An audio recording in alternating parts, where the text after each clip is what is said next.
Dari sekian banyak produksi cemilan, ternyata produksi peyek yang paling laris.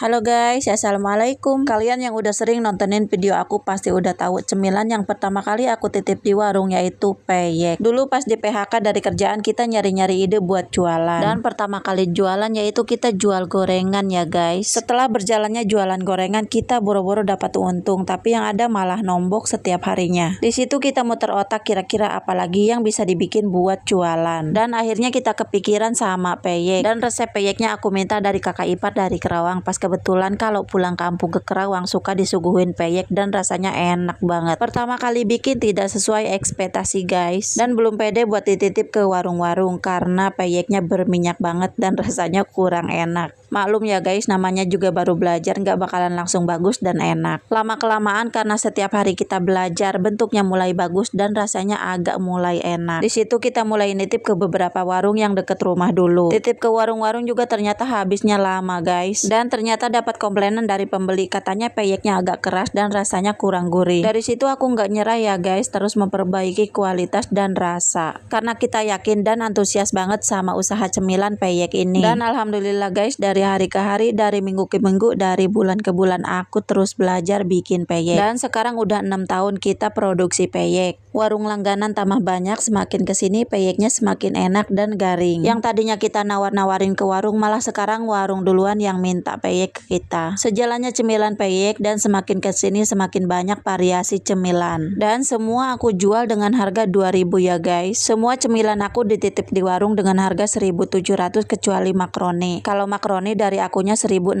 karena bahan-bahannya sangat gampang. Kalau kalian nanya emang ada untungnya dijual segitu, udah pasti tentu ada ya guys. Gak apa-apa untung sedikit, yang penting setiap hari ada orderan buat muter modalnya lancar. Memang untungnya sedikit, tapi kalau dikali banyak sehari warung yang diisi kan jadi banyak untungnya.